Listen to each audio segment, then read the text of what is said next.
살펴봤던 6장 7절에서 9절 말씀은 복음 전도를 위하여 제자들을 예수께서 보내시면서 주신 것들을 살펴보았습니다. 무엇보다 귀신을 제어하는 권능을 주셨고, 그리고 지팡이와 신 외에는 아무것도 가지지 말라 예수님이 말씀하셨는데, 그것은 곧 하나님을 믿는 믿음, 또 하나님의 인도하심에 따르는 순종, 이것을 가지고 가라라는 예수님의 말씀이었습니다.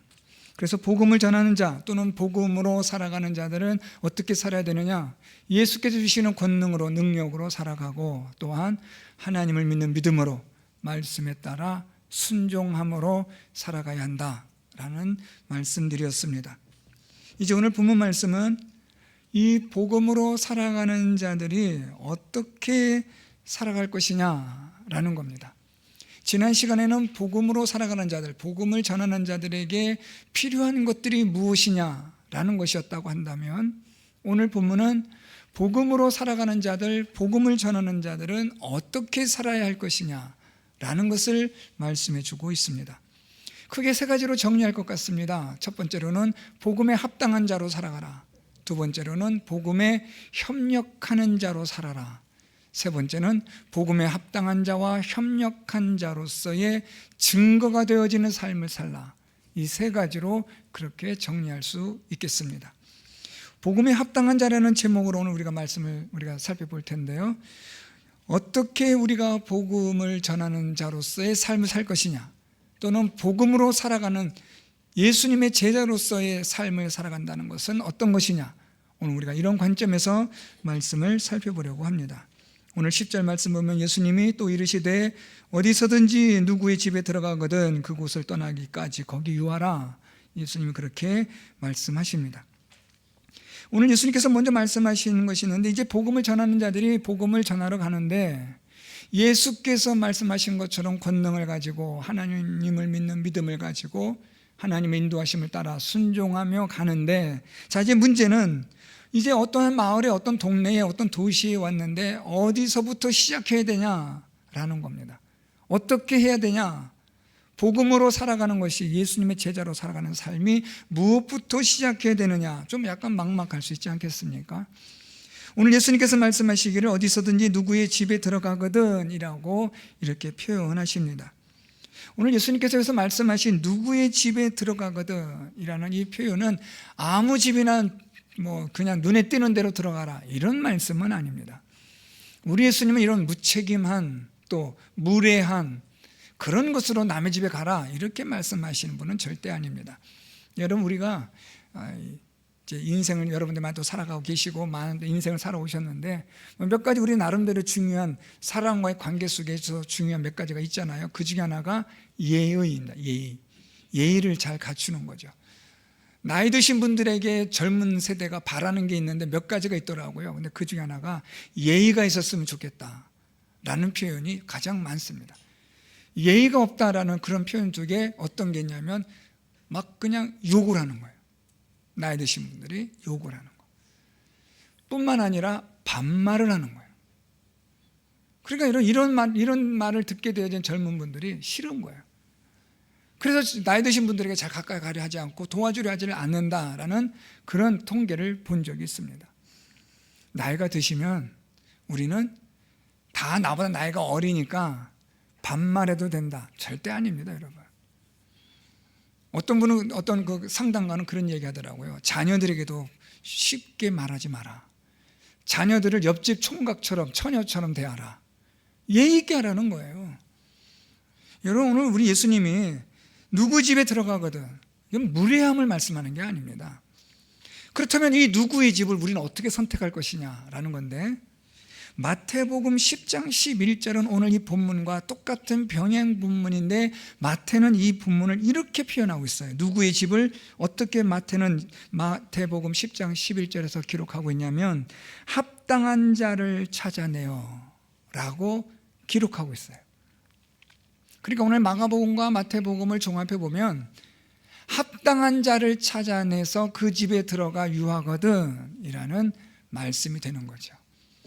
자, 그러면 누구의 아무의 집으로 들어가는 게 아니라 누구의 집, 즉 합당한 자의 집에 들어가거든 이라고 오늘 예수님 말씀하시는데, 이 표현을 조금 오늘 본문처럼 바꾼다면 복음에 합당한 자라는 겁니다. 복음에 합당한 자는 두 가지 의미가 있어요. 첫째는 순서적으로 복음을 받아들이고 영접하고 믿는 자예요. 복음을 전했는데 복음을 듣고 받아들이고 믿는 자, 이것이 첫 번째 의미예요. 이것이 복음에 합당한 자이고, 두 번째 복음에 합당한 자의 좀 더 발전된 것은 예수님의 제자가 됨을 말해요. 그래서 여러분, 복음에 합당한 자라고 말하는 예수님의 이 표현, 누구의 집에 들어가거든 이라는 그 누구는 누구냐? 복음에 합당한 자로, 복음을 받아들이고 영접하고 믿는 자로 예수님의 제자가 된 자의 집에 들어가거든 이라는 표현인 거죠. 자, 그래서 여러분, 우리가 첫 번째로 우리가 어떻게 복음에 합당한 삶을 사냐, 우리가 어떻게 살아갈 것이냐, 우리가 복음을 전하는 일을 우리가 어떻게 감당할 것이냐라는 데 있어서 첫 번째 답은 복음에 합당한 자의 삶입니다. 복음을 듣고 받아들이고 믿고 예수님을 따르는 거죠. 이게 복음에 합당한 자의 삶이고, 이것이 복음으로 살아가는 자의 모습입니다. 오늘 예수님은 이렇게 복음을 믿는 자, 복음에 합당한 자로서의 제자의 삶을 말씀하시면서 이제 예수님이 두 번째 말씀하시는 것이 있는데, 오늘 우리가 말씀 보면 10절 우리 중반부터 보면 이 누구 집에 들어가거든 그곳을 떠나기까지 거기 유하라 라고 예수님이 두 번째 말씀하세요. 자, 오늘 이 10절에서 우리가 첫 번째 발견한 건 뭐예요? 누구의 집이 이런 거죠. 이 누구의 집이 누구의 집이에요? 말이 좀 이상하네요. 이 누구의 집이 어떤 사람의 집이에요? 복음에 합당한 자의 집, 예수님의 제자가 된 사람의 집. 자, 첫 번째, 예수님 말씀하신 것은 복음의 삶을 살아가는 일에 있어서, 복음을 전하는 데 있어서 우리가 첫 번째 해결해야 될 문제는 복음에 합당한 자가 되어야 한다. 저나 여러분, 우리가 어떤 사람이 되어야 되느냐? 복음에 합당한 자가 되어야 됩니다. 예수님의 제자가 되어야죠. 복음을 듣고 믿고 순종하는 자가 되어야 한다라는 겁니다. 자, 그리고 나서 두 번째 예수님 말씀하세요. 그러면 그 복음에 합당한 자와 함께 무엇 하라는 겁니까? 유하라라는 거죠. 두 번째 오늘 예수님 말씀하신 것이 유한다라는 거예요. 이 유하다라는 이 헬라어는 어떤 의미가 아니면 머물다라는 뜻도 있지만 관계를 맺다라는 뜻이 있어요. 이 말은 또 이런 의미도 있습니다. 연결되어지고 이것이 계속되어지다라는 뜻도 있어요. 그러니까 이 유하다라는 것은 그 집에 같이 머물면서 그 사람과 돈독한 관계를 맺어, 그래서요, 합력하는 관계를 가지라는 거죠. 그러니까 오늘 여기서 이 유하다라는 이 말씀의 이 의미는 이 복음으로 받아들이고 믿고 예수님의 제자가 된 그 사람과 함께 합력하라는 거죠. 함께 서로 도우라는 거죠. 함께 서로 도와서 그들이 예수님의 제자들이 복음을 위하여 협력하는 일들을 하라고 오늘 예수님이 말씀하시는 거예요. 여러분, 이것을 어떻게 보면 우리 교회 공동체예요. 우리 교회 공동체는 예수님의 제자들, 복음에 합당한 자들, 복음을 듣고 믿고 받아들인 자들이 모인 곳입니다. 이렇게 모인 이곳에서 우리가 유하는 거예요. 우리가 함께 거하면서 우리가 서로와 성도들과의 관계 속에서 우리가 아주 결합되어지고 지속적으로 우리가 유기적인 관계를 가지면서 어떤 관계가 되어지느냐? 협력의 관계가 되어지는 거예요. 합력하는 거예요. 무엇을 위해서요? 복음을 위해서요. 우리 각자의 삶은 다 다릅니다. 우리의 살아가는 삶의 방식도 다 다릅니다. 그러나 복음을 위해서는 어떤 관계가 되어야 하느냐? 협력하는 관계가 되어야 한다라는 겁니다. 이건 여러분 너무 중요합니다. 오늘 예수께서 말씀하시기를 복음에 합당한 자의 집에 들어가거든 어떻게 하라고요? 그들과 합력하라라고 말씀하세요. 교회 공동체 우리가 모였습니다. 이제 모여서 우리가 어떻게 해요? 합력하는 거예요. 저와 여러분은 어떤 관계입니까? 우리가 서로 돕는 관계예요. 무엇을 위해서요? 복음을 위해서. 무엇을 위해서요? 예수 그리스도를 위하여. 무엇을 위해서요? 하나님의 나라를 위해서. 우리가 합력하고 돕고 힘을 쏟는 거예요. 우리 성도 여러분들도 마찬가지예요. 우리 각 전도회별로 모이셔서 합력하고 돕는 거예요. 함께 하는 거예요. 힘을 쏟는 거예요. 복음을 위해서. 아까 광고 때 말씀드렸지만 우리가 선교하는 일에, 구제하는 일에 우리 모든 성도님들이 전도회가 협력하는 거예요. 좀 잠깐 죄송합니다. 잠깐만 말씀이 너무 길어져서 저희 잠깐 이런 생각이 좀 들었어요. 우리 전도회들이 매달 모일 때마다 여러 가지 의견도 나누시겠지만 우리 각 전도회별로 날짜를 정해서 우리 전도회 이름으로 해서 우리 교회 선교위원회에다가 이렇게 헌금을 하면 어떻겠습니까? 라는 이런 안들이 좀 나왔으면 좋겠다라는 생각을 해요. 하라는 게 아니라 그런 생각이 들었다는 걸 말씀드리는 거예요. 그렇게 하면 더 좋지 않을까? 전도회 이름으로도 우리가 선교하고 개인도 하지만 우리 전도회가 이 일에 힘을 합쳐서 하는 거예요. 우리 교회 공동체가 석계교회가 힘을 합쳐서 하는 거예요. 무엇을요? 복음을 전하는 거예요. 오늘 예수께서 말씀하시기를 유하라, 협력하라라는 거죠. 여기 유하라라는 이 의미는 또 하나 중요한 게 있는데 여러분, 협력관계와 함께 충성하라는 거예요. 오늘 말씀 보세요. 유하는데 언제까지 유하라고 말씀해요 여러분?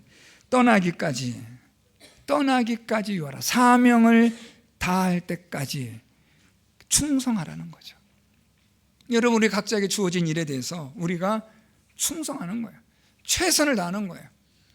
제가 일부 예배 때도 말씀드렸지만 제가 자주 생각하고 말하는 게 있어요. 저 자신에게 항상 제가 생각하고 말하는 게 있어요. 아마 몇 년 전에도 한번 여러분에게 말씀드렸던 것 같아요. 제가 늘 마음속에 갖고 있는 생각, 후회 없이 하자, 미련 없이 하자, 아낌 없이 하자. 괜히 나중에 좀 더 열심히 할 걸, 조금 더 힘낼 걸, 그러지 말고 후회 없이, 미련 없이, 그리고 아낌 없이 하자. 이게 제가 가지고 있는 생각이에요. 사랑하는 성도 여러분, 우리가 주어진 일을 감당할 때에 떠나기까지 최선을 다하는 거예요. 오늘 예수님께서 떠나기까지 유하라, 떠나기까지 협력하는 거예요. 마지막 순간까지, 우리의 뒷모습이 마지막 보여지는 마지막까지 우리는 최선을 다해 도와주는 거예요. 협력하는 거죠. 함께 힘을 모으는 거예요. 이 일을 오늘 감당하라. 자, 오늘 예수님이 두 가지를 말씀하셨어요. 첫 번째, 복음에 합당한 자가 되라. 복음에 합당한 자를 찾으라. 복음에 합당한 자를 만들라. 예수님의 제자가 되라. 예수님의 제자를 삼으라. 예수님의 제자가 되게 하라. 이걸 말씀하세요. 두 번째, 그 예수님의 제자와 그 예수님을 따르는 자와 복음에 합당한 자와 협력하라. 여러분, 우리는 혼자 할 수는 없어요. 도와야 돼요. 같이 붙들어줘야 돼요. 혼자 일어설 수 없을 때가 있잖아요. 그땐 일으켜 주는 거죠, 여러분. 여러분, 우리가 언제까지 우리가 늘 항상 힘이 넘치고 그렇게 했습니까? 우리도 언젠가 남의 도움을 받아야 돼요. 누군가는 우리를 일으켜 줘야 될 때가 있지 않겠어요, 여러분? 여러분, 이게 순식간에 일이더라고요. 저도 가끔씩 이렇게 바닥에 앉았다 일어날 땐요, 다리가 이게 안 펴져요. 죄송합니다. 저보다 나이시 많으신 성도님들 계시는데. 저는 처음에 잘 이해가 안 갔어요. 근데 그렇더라고요. 제가 음식을 아주 깔끔하게 먹는 편인데 뭘 흘리거나 묻히는 거 싫어하는데 어느 순간 보니까 여기 묻고 떨어뜨리고 그렇더라고요. 순식간이더라고요. 이제는 남을 도와주지만 도움을 받을 때가 있는 거죠. 여러분, 이게 무엇이냐면 협력하는 거예요. 우리가 서로 돕는 거예요. 나 홀로는 할 수 없어요. 오늘 예수님께서 지난 시간도 보았지만 제자들을 보낼 때 둘씩 오늘 말씀도 보면 협력한, 그리스도와 함께 복음에 합당한 자와 협력하라는 거죠. 같이 머물라는 거예요. 함께 하라는 거예요. 그러면서 오늘 예수님께서 이 복음을 전하는 일에 있어서의 이것은 너희들이 놓치지 마라. 이 말을 조금 다르게 표현하면 그렇다고 해서 너희들 실망하지는 마라. 이런 말씀이 있어요. 그 말씀 볼까요? 11절입니다. 또 어느 곳에서든지 11절 어느 곳에서든지 너희를 영접하지 아니하고 너희 말을 듣지도 아니하거든 거기서 나갈 때에 발 아래 먼지를 떨어버려 그들에게 증거를 삼으라. 자, 오늘 여기서 예수님이 무슨 말씀하시냐면 그런데 복음을 전하는데 너희를 영접하지 아니하고 너희 말을 듣지도 않을 때에는 이라고 말씀하세요. 여러분, 오늘 이 말씀을 여러분 읽으시면서 여러분 어떤 구절이 생각이 나세요? 우리가 이미 몇 주 전에 살펴봤는데 6장 3절 말씀, 예수님께서 나사렛에서 복음을 전하시는데 6장 3절에 이 사람이 마리아의 아들 목수가 아니냐, 야고보와 요셉과 유다와 시몬의 형제가 아니냐, 그 너희들이 우리와 함께 여기지 아니하냐 하고 예수를 배척한지라. 예수를 배척한지라 라는 이 말씀을 오늘 11절 말씀으로 끌어오면 어느 곳에서든지 너희를 어떻게 하면요? 배척하면. 예수께서 나사렛에서 복음을 전하고 가르치셨는데 사람들은 영접하지 않고 예수님 말을 듣지 않아요. 배척해요. 하물며 너희들에게는 말할 게 뭐 있냐. 예수님도 배척받으시는데, 예수님도 사람들이 말을 듣지도 않고 영접하지 않는데 너희는 당연하지 라는 예수님의 말씀인 거죠. 사랑하는 성도 여러분, 우리가 복음을 전하든지 복음의 삶을 살아가든지 간에 반응은, 세상의 반응은 우리를 환영하지 않아요. 복음을 전하든지 복음의 삶을 살든지 예수님의 제자의 삶을 살아가든지 예수님의 제자가 되게 하는 삶을 살아가도록 우리가 하든지 간에 세상은 늘 항상 우리에게 환영하지 않아요. 영접하지 않습니다. 왜냐하면 이 세상은 죄로 말미암아 이 사망에 이른 세상이 되었기 때문에 복음에 대해서, 생명에 대해서는 배척하는 것이 당연한 거예요. 이걸 이상하게 여기고, 이것 때문에 마음 상하고, 이것 때문에 실족하고, 이것 때문에 우리가 낙심할 필요가 없다라는 거예요. 당연한 거니까요. 이상하게 여길 게 아니에요, 여러분. 하나님 말씀을 전하면 그 말씀 듣는 사람들이 갑자기 들고 일어나서 와 하고 뭐 회개의 역사 일어나, 그러질 않아요, 여러분. 물론 하나님의 초자연적인 역사 능력으로 인해서 니느웨 성이 요나에 의해서 그렇게 회개한 역사도 있겠지만, 대부분의 모든 시대와 세대는 하나님의 복음을 거부하고 배척하고 영접하지 않고 믿지 않는 세대와 시대입니다. 오늘날도 마찬가지예요. 여러분, 지금 한국교회 인구, 기독교인 인구수 여러분 어떻게 생각하세요? 보통 우리가 알고 있는 공식적인 우리 정부에서 조사한 자료에 의하면 약 개신교가 20%, 천주교가 한 10%에서 30%를 잡아요. 근데 이거는 사실은 약간은 부풀려 있어요. 교회 연구소에서 발표한 거에 의하면 한국 교회 개신교의 그 인구수, 예수를 믿는 그 비율이 거의 18% 좀 안 돼요. 17점 몇 %예요. 개신교 교회인 인구수가. 그런데 여러분, 이거보다 더 심각한 게 뭐냐면 앞으로 10년 뒤에는 10%대까지 떨어진다는 거예요. 복음은 늘 항상 배척되어 왔어요. 복음을 믿지 않아요. 사람들이 영접하지 않아요. 예수님을 배척하듯이 예수님을 십자가에 못 박았던 사람들의 본성이 오늘날도 여전히 마찬가지예요. 이런 현실 속에서 우리가 복음을 전하고 복음의 삶을 살아갈 때 사람들로부터 환영받는다, 천만의 말씀이에요, 여러분. 배척받는 게 당연한 겁니다. 오히려 내가 세상 사람들로부터 환영받는다고 한다면, 여러분, 이건 어떤 의미가 있냐면 내가 이미 세상 사람이 되었다는 거죠. 교회 다니는 분들 보면, 가만히 보면 세상 사람들에게 환영받으려고 그렇게 일부러 거짓된 삶을 살아가는 사람들이 많아요. 교회를 다니는데도 교회 다니니까 배척당하고 교회 다니니까 손해보는 것 같으니까 교회 안 다니는 것처럼 하고 사는 거죠. 오늘 예수님이 말씀하신 게 그거예요. 너희들을 영접하지 않고 복음에 대해 듣지도 않는 일에 대해서 실망하지 말라는 거예요. 어떻게 말씀하세요? 예수님 말씀 보면 너희 말을 듣지도 아니하거든 어떻게 해요? 거기서 나가라는 거죠. 떠나라는 거예요.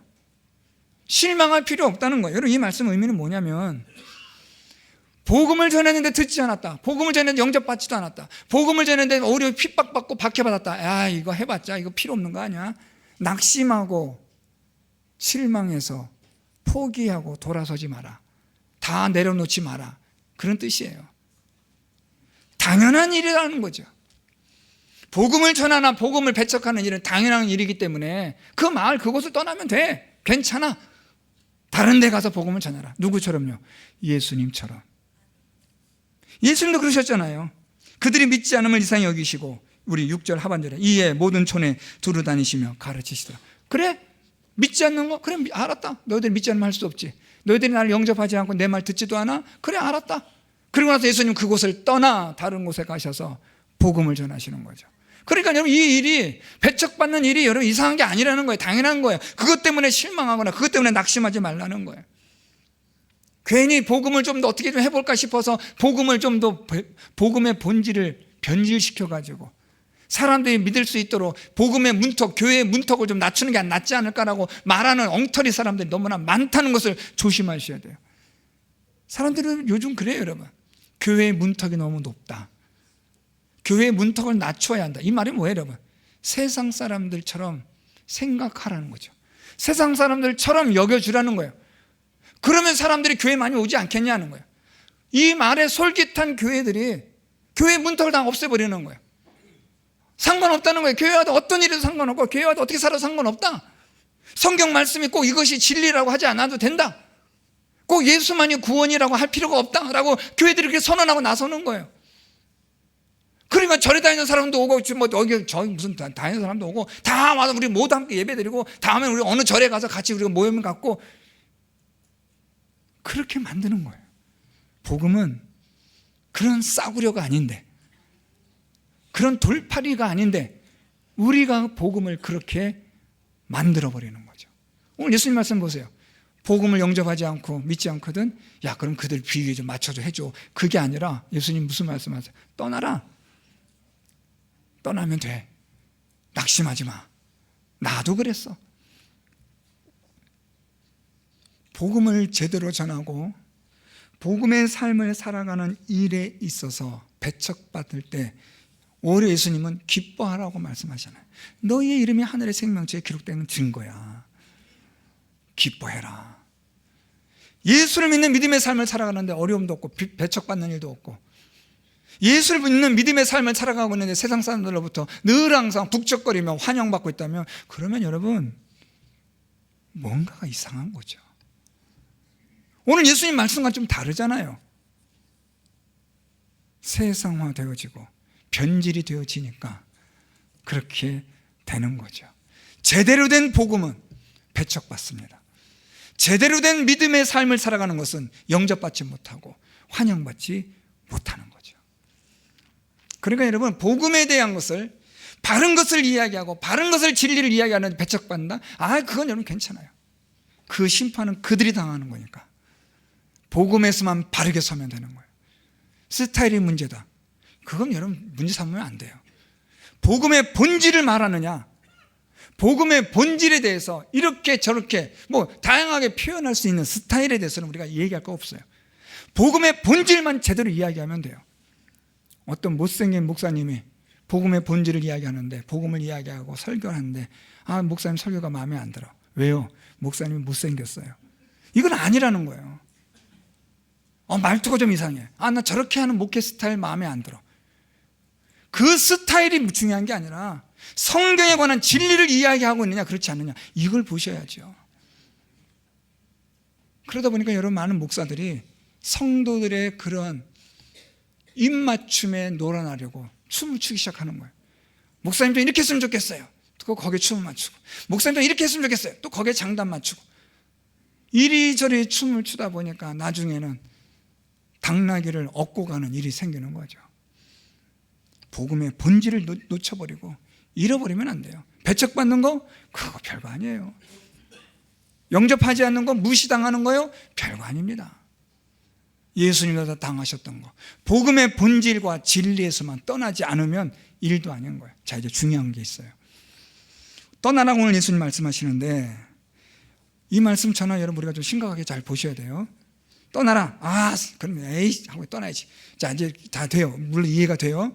복음을 받아들이지 않고 영접하지 않아서 떠나라 해서 떠나는 거예요. 자, 그런데 예수님이 이 말씀하세요. 떠나는데 나갈 때에 발 아래 먼지를 떨어버려라.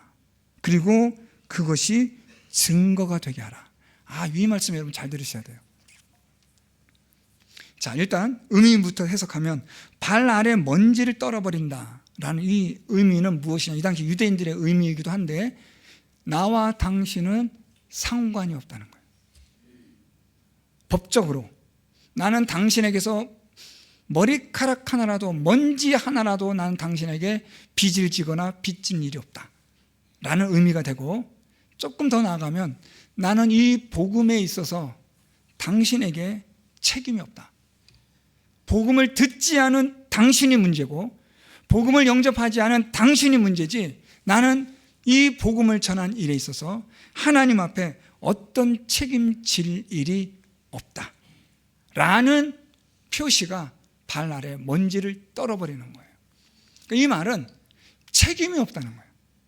더 이상 당신과 나와의 관계는 책임질 일이 없는 관계, 남과 남의 관계가 되어버렸다 라는 정리의 의미예요. 아주 좀 등골이 좀 서늘한 표현이에요. 이런 정리를 하는데, 자, 이제 예수님 그 다음 말씀 중에, 자, 그래 정리를 해라, 떠나고 가라, 가고 정리하고 떠났는데, 그런데 마지막 이 말씀이 중요해요. 다 떠났는데 어떻게 하라고? 그것이 무엇이 된다고요? 증거가 되게. 요게 좀 이제 잘 보셔야 돼요. 떠나는 사람 쿨하게 떠나면 돼요. 복음 영접하지 않은 사람 영접하지 않았으면 뭐 그런 거 자기도 알아서 하는 거죠. 자, 그런데 이게 증거가 된다는 거예요. 누구한테요? 하나님 앞에서. 하나님 앞에서 이것이 증거가 되도록 하라는 거예요. 그러니까 다시 말하면 나는 이 사람에게 복음에 대해 책임이 없습니다 라는 것에 대한 그 증거가 하나님 앞에서 유효하게 되도록 하라는 거예요.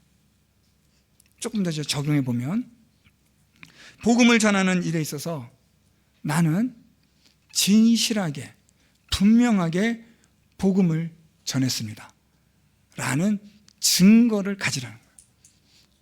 확신을 가지라는 거예요. 이 말은 거꾸로 말하면 이 사람들은 복음을 분명하게 내가 전하였는데도 이 사람들이 듣지 않은 겁니다 라는 증거를 가지라는 거예요. 그러니까 여러분, 이 말은 어떤 의미냐면 복음에 대하여 합당한 자, 복음에 대하여 협력한 자로서의 증거를 가지라는 거예요. 이게 좀 중요해요. 저와 여러분, 우리가 복음에 합당한 자, 그리고 복음에 협력한 자로서의 증거들이 있어야 돼요. 누구 앞에 섰을 때? 하나님 앞에 섰을 때. 왜요? 하나님이 이걸 가지고 심판하실 거니까. 저는 여러분, 이 말씀이 참 제가 어떻게 보면 우리 교회에 지금까지 목회하면서 제가 사실 이런 생각을 가지고 해왔는데, 오늘 이 말씀에서 이 구절을 발견하면서 다시 새롭게 제가 경험하는 거예요. 하나님 앞에서 증거가 되어지는 삶, 그 증거에 되어지는 삶은 복음에 합당한 자로서 나는 살았는가, 그리고 이 복음을 위하여 협력한 자로서 나는 살았는가. 여기에 대한 합당한 증거만 있다면, 여기에 대하여 물론 우리가 하나님 앞에서의 말할 것 없는 많은 부끄러움을 가진 존재지만, 그러나 성도와 성도의 관계 속에, 또한 여러분들이 복음으로 살아가는 삶 속에 이런 것들이 증거가 될 만한 것의 삶이라고 한다면 하나님은 여러분들에게 어떤 책임도 묻지 않는다는 거예요. 그러니까 중요한 건 무엇이냐면 복음에 합당한 자의 삶을 살아가고 있느냐, 이게 여러분들에게, 저에게 증거가 되어야 한다는 거예요. 예수님의 제자로서 살아가는 증거가 있느냐, 그리고 이 일을 위해서 협력하고 있느냐, 도와주고 있느냐, 뒤에서 비난하고 뒤에서 막 흉을 보고 그러면 안 되잖아요. 좀 이제 새로운 성도님들이 와가지고 열심히 일을 하고 또 앞에서 나와서 뭐 하는데 자기는 하지도 않으면서 뒤에서 놀리고 또 말도 안 되는 말하고 나댄다고 그러고, 그럼 되겠냐고요. 무언가를 하고 무언가 내가 하지 못한 일을 한다면 박수 쳐주고 격려해주고 잘한다고 하고, 그래도 부족할 판인데 열심히 일하는 무언가를 열심히 하는 분들, 제대로 좀 해보려고 하는 분들을 뒤에서 비난하는 그런 사람들은 오늘 예수님께서 말씀하신 이 증거에 대한, 이 증거를 가지고 하나님 앞에 섰을 때 어떻게 하나님의 얼굴을 볼 것인지 참 두려워요. 사랑하는 성도 여러분, 오늘 이 말씀 기억하십시오. 복음에 합당한 자, 복음을 위하여 협력하는 자, 이 삶을 위해서 우리가 당당하게 어떤 어려움에도 굴하지 않고 살아가야 하는데, 하나님 앞에 섰을 때 이것이 증거가 되어지는 삶을 살아가고 있느냐라는 문제입니다. 이것만 우리가 잘 관리하면 돼요. 그렇다면 우리가 하나님 앞에서 우리의 주어진 사명에 대하여 충성을 다하고 최선을 다하고 복음에 합당한 자로서의 사명을 우리가 올바르게 감당하기만 하면 하나님 더 이상 우리에게 책임을 묻지 않는 거죠. 그러나 책임을 감당하지 못했을 때는 하나님은 그 생명을 내가 너에게서 찾겠다고 말씀하는 거예요. 이게 무서운 거죠. 우리가 복음을 받은 자로 예수 그리스도를 믿게 된 자로서 이제 어떤 삶을 사느냐, 증거가 있는 삶을 살아야 돼요. 우리가 증거를 막 모으고 수첩에 기록하는 게 아니라 복음에 합당한 자로 살아가는 것이 증거이고, 복음을 위하여 협력하는 것이 증거가 되는 거예요. 교회를 위해서, 교회가 이런 복음을 위해서 하는 일은 우리가 다 같이 합시다 할 때에 합력하고 협력하는 이 모든 일들이 하나님이 증거로 채택하신다는 거예요. 교회를 어지럽히고 분란하게 하고 뒤에서 교회를 여러 가지로 많은 사람들 힘들게 한다면 그것 또한 하나님이 증거로 삼으시는 거죠. 저는 우리 성도 여러분들이 저와 함께 복음을 위하여 복음에 합당한 자가 되고 복음을 위한 협력자가 되어 하나님 앞에서 우리의 삶이 증거되어진, 하나님께서 잘했다 칭찬하실 그런 믿음의 삶을 살아가는 저와 여러분 우리 모두가 될 수 있기를 예수 그리스도의 이름으로 축원드립니다.